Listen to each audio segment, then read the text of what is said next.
So let's come to the most important unhappy patient, which we all are talking about. Happy patient, nobody's bothered, we take it for granted, but it is those few who are going to be creating trouble for you.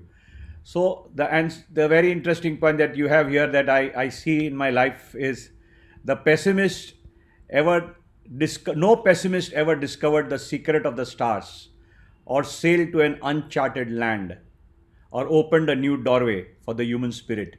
So always be pessimistic. All those conservative people and non-risk takers and risk averse people are the people who should not be trying any multifocal. They are the ones who should not be trying anything great because they will not be able to move further in life.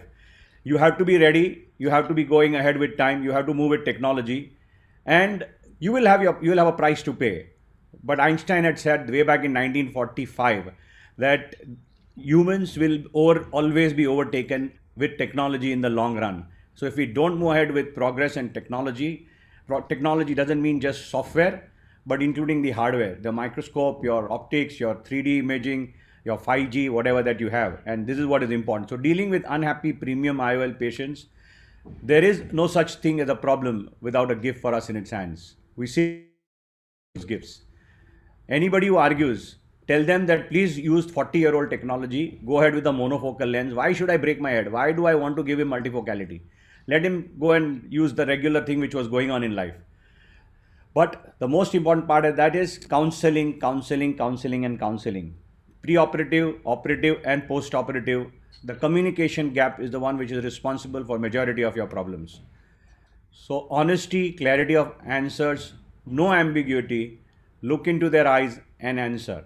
Very important question that you have to look at yourself. Be very clear. You are very clear what you are saying. Be very clear of your answers. Unless you are very sure that you will do it on your mother's eye or your sister's eye or your father's eye, there's no point doing it. And look into their eyes and answer. People find it very difficult when you are looking. Patients may not understand body language, but they know one thing, whether the doctor is saying the truth or not saying the truth. If you flutter a little bit, they are not going to be trusting you. So premium cataract surgery is a game of expectation. Any cataract surgery is a game. When we started, I just said that the whole game is the game of expectation that we have had. We have increased the bar of expectation in the patients, and we have wanting the patients to see that they get everything under the sun. Whatever was the deficiency they had, they be myopic, hypermetropic, high astigmatism, bad tissue, shallow AC, bad iris, bad retina. But one thing, after cataract surgery, they all expect that they will be 20/20 and N5 without glasses. So it's the whole game of expectation which we have put on us ourselves, and the burden is on us. So what patient demands, what they expect, what surgeons can deliver. Patients expect the sky. They don't expect anything less than the sky. Even if a patient is a free patient or paying you for only monofocal, they want to tell you that they want everything under the sun. साहब मुझे सिर्फ थोड़ा देखना है, सब दिखना चाहिए, paper पढ़ सकता है, उतना चाहिए. या श्योर, इट्स फनी, पेपर पढ़ सकता है, दूर का देख सकता है, तो दैट मीन्स क्या हो गया? You are talking of whatever high talk that we are doing in the whole all India conference. They want everything, but the common man only wants that. So counseling, the patient has come to take your interview on the basis of what he has heard, what he knows. Our body language will make it or break it. The potential of body, mind and soul, your technique and what you can deliver is something which you have to be very confident about, and what and how you can deliver that is up to you. Skills.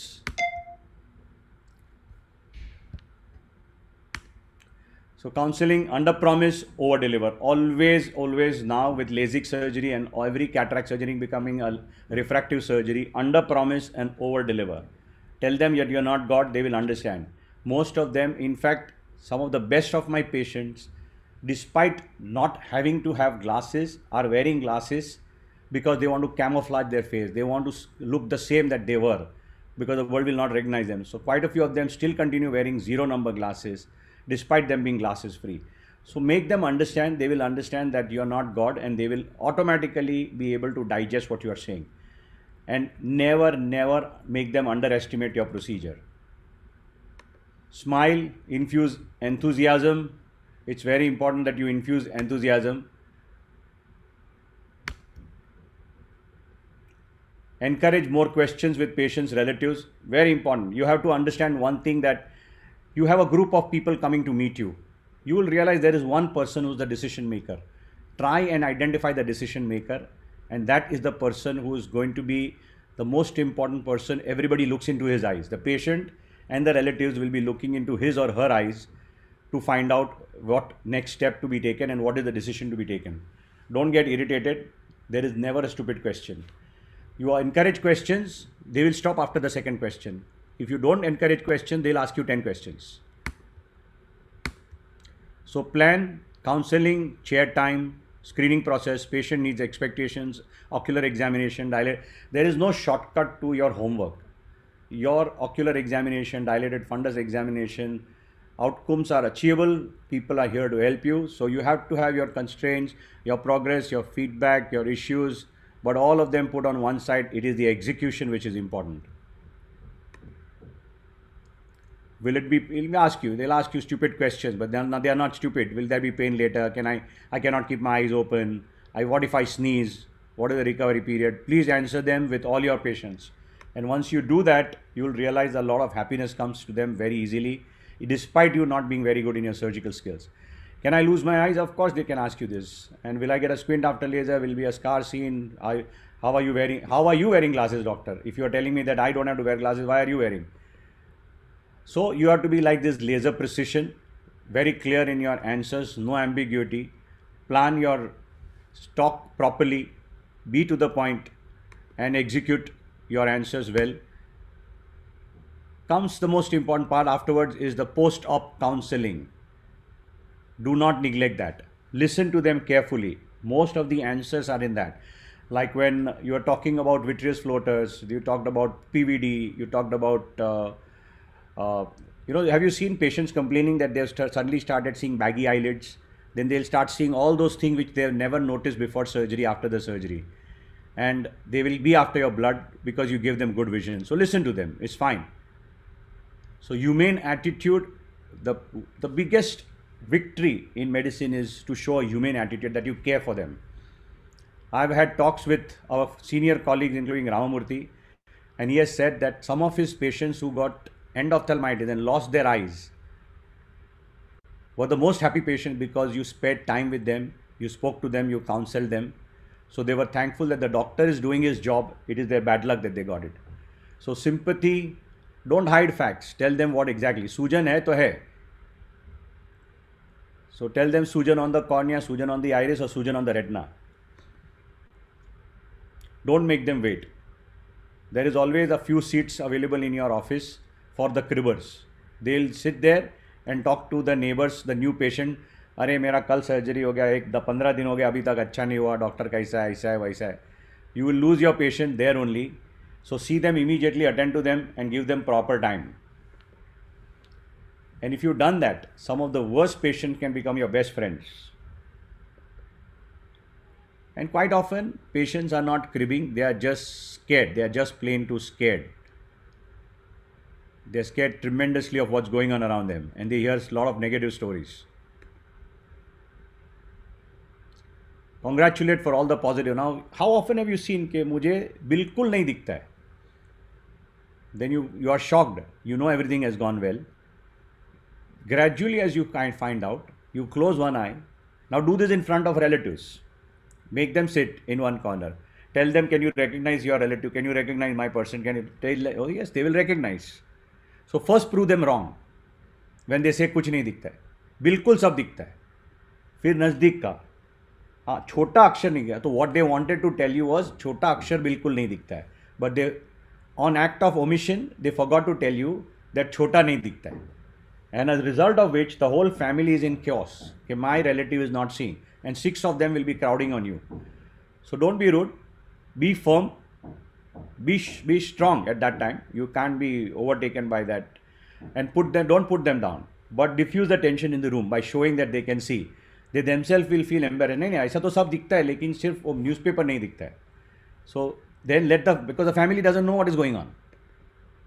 Anyway, nobody has bothered, nobody has any time. Everybody else is there just because this one was cribbing.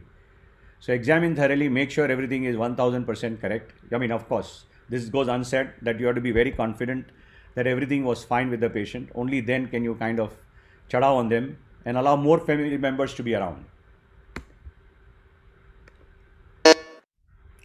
Check vision, finger counting, Snellen chart for near vision, objects in the room, common sense stuff which he'll be able to recognize.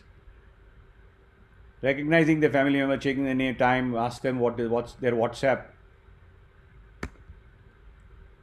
Add humor, buy time. As I said in the past with all the complaints, hyphema, rotation of the lens, toric lens, corneal edema, iritis, vitreous hemorrhage, vitreous floaters, PVD, all that you have to buy time, buy time. If there is no endophthalmitis, that's the only place where you can't buy time. It's exactly the opposite. Act fast if you have ciliary congestion, lid edema, pain. Don't wait. It's better to overtreat and take an opinion from a colleague. Send them for a second opinion. Once you have a psychological upper hand, give them a smart repartee. Talk to their spouses and other family members. This is from practical experience what I'm saying. Call them frequently for reassessment and reduce their fear and to show how much you care for them. Yes. Don't prove that you are the boss. Sometimes good enough simply isn't enough. Today patients want more from cataract surgery than simple restoration of vision. They want the whole world, and all their depression and frustrations have to be directed to you. Remember that. So if you don't hold on to your ground, they can chada on you very easily. An ounce of prevention is worth a pound of cure. So Benjamin, and beware hypercritical, unrealistic expectation, excessive complaint, and the current prescription complaints far outweigh their actual visual prognosis. Those who are happy wearing glasses, forget it, don't have to worry about them. Don't have to talk about multifocal, don't give guarantees. No guarantees. Those who are on medications, antipsychotic, anti-anxiety, be very careful about them. A lot of OCD patients come to you and you have to be very careful of them. Preoperative talk, very important. Out of money expenses may result in high patient expectation, and bilateral surgeries should be done quickly. Make them see with both eyes. Don't let them compare one eye over the other. Counsel personally, look and feel excited unless you are sure and you tell them that this is what I would do in my eye. They will not like it. Maintain dignity of the technology. And worst scenario, tell them this surgery is not for you. You rather do 50-year-old surgery, which is fine. That's the gold standard. Go ahead and do that. So don't demean yourself. So don't go get into old tantrums. Have respect for your own self and your profession. Document in the clinical chart, counsel the patient about visual disturbance and reading distances. So each one has a separate reading distance, intermediate distance, full adaptation. Don't promise you will never wear glasses. So great power comes responsibility. Patient outcome is supreme. Our egos do not matter. We'll need to face the flak ever so often. You have a gift, use it judiciously. So friends, as you see, we have always seen that, and there are few cases in which we haven't done a great job, but the patients are happy. And there are a few times when we have done a great job and the patients are not very happy. So that's an interesting session.